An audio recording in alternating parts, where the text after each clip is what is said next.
নাসিব গাইবান্ধা জেলা শাখার নারী উদ্যোক্তা যে কাউন্সিল, সেই নারী উদ্যোক্তা ফোরামের আয়োজনে কিন্তু আজকে পিকনিক এবং মিলন মেলা গাইবান্ধা জেলা শহরের দারিয়াপুর রোডের যে মধুবিরির চাতাল, সেই চাতালে কিন্তু একদম নিরিবিলি পরিবেশে এই নারী উদ্যোক্তা কাউন্সিলের আয়োজনে কিন্তু আজকের এই পিকনিক এবং মিলন মেলা আপনারা দেখছেন কিন্তু আমার পিছনে। ভাই ফ্যানের কাজ করতেছেন? হ্যাঁ চলছে। দোহা চাকা মার্কা খাঁটি সরিষার তেল। এই যে নারী উদ্যোক্তা যারা আছে আমাদের গাইবান্ধা, শুধু বাংলাদেশে না, এরা কিন্তু আমাদের অনেক ধারণার বাইরে এরা কাজ করতেছে। আমাদের ধারণার বাইরে এরা কিন্তু অনেক ভালো ভালো কাজ করছে। যেমন গাইবান্ধার উদ্যোক্তারা, মহিলা উদ্যোক্তা ইউরোপে মাল পাঠাচ্ছে, আগরতলায় মাল পাঠাচ্ছে, আসামে গুয়াহাটিতে মাল পাঠাচ্ছে, এখানে আমাদের গাইবান্ধার উদ্যোক্তা। তা আমি মনে করি যে আজকে যারা এখানে মিলন মেলার আয়োজন করছেন, আমি আমাদের চেম্বারের পক্ষ থেকে সর্বতভাবে যত রকম সহযোগিতা প্রয়োজন হবে, যদি আমাদের কাছে তারা আশা করে আমরা তাদেরকে সহযোগিতা করব। এবং যারা এই উদ্যোক্তা সংগঠনের সঙ্গে জড়িত, তাদেরকে আমি বলবো যে কোনো রকম দলাদলি না করে আপনারা একত্রভাবে কাজ করেন। অবশ্যই সকলেই সাফল্যের মুখ দেখবেন। আসলে একত্র না হলে কোনো কিছু করা যায় না। 10 মিলি পরিকাজ হারি জিতি নাহিলাস।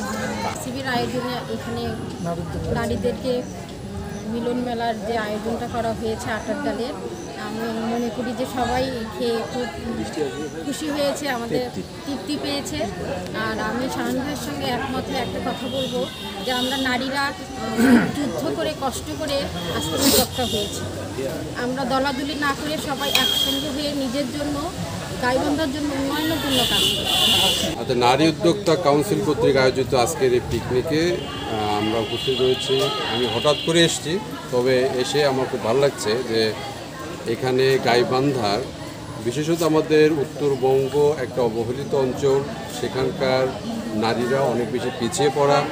যারা উদ্যোক্তা এখানে হয়েছেন বা উদ্যোক্তা হতে চাইছেন, আমরা খুবই উৎসাহী যে তারা অন্তত নিজের পায়ে দাঁড়িয়ে স্বনির্ভর হওয়ার চেষ্টা করছেন। পাশাপাশি অসংখ্য দারিদ্র পীড়িত মহিলাদেরকেও তারা কিন্তু উৎসাহিত করছেন, অর্থনৈতিকভাবে স্বাবলম্বী করছেন। এটা আমাদের জাতীয় অর্থনীতির ক্ষেত্রে কিন্তু একটা গুরুত্বপূর্ণ ভূমিকা রাখছে। আমি আশা করি যে আমরা বা দলাদলির কথা কেন আসছে আমি জানি না, তবে এগুলো আমাদের ইগনোর করে সবার মার্কেটিংয়ের স্বার্থে, সোর্সিংয়ের স্বার্থে একত্রিতভাবে কাজ করলে নিজেরাও যেমন তারা স্বাবলম্বী হবে, পাশাপাশি অন্যান্য উদ্যোক্তারাও কিন্তু সুবিধা পাবে এবং সমাজ উপকৃত হবে। আমাদেরকে দাওয়াত করার জন্য প্রথমেই চেম্বার অফ কমার্সের পক্ষ থেকে আমি অভিনন্দন জানাচ্ছি। আজকে গাইবান্ধায় বিগত 1 বছর যাবৎ আমরা দেখতে পাচ্ছি যে নারী উদ্যোক্তারা তারা একত্রিত হওয়ার চেষ্টা করছে, এবং চেম্বার থেকে বিশেষ করে আমার বন্ধুবর সভাপতি মকসুদুর রহমান শাহান, বীর মুক্তিযোদ্ধা, উনি সর্বতোভাবে, এবং আমাদের চেম্বারের পুরো পরিচালনা পর্ষদ, তাদেরকে আমরা সহযোগিতা করছি। ইনশাআল্লাহ আগামীতে তারা যদি কোনো ভালো উদ্যোগ নেয়, সেখানে চেম্বারের সর্বত্র সমর্থন থাকবে এবং সহযোগিতা হাত বাড়াবে ইনশাআল্লাহ। টাকা দিয়ে দাও, তাই ভালো। শুনেন, মহিলা মানুষ আয়োজন করে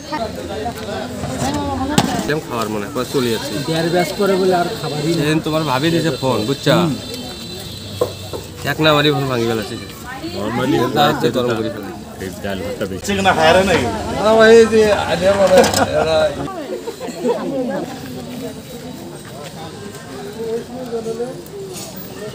এটা আমার স্বামী গেল রে।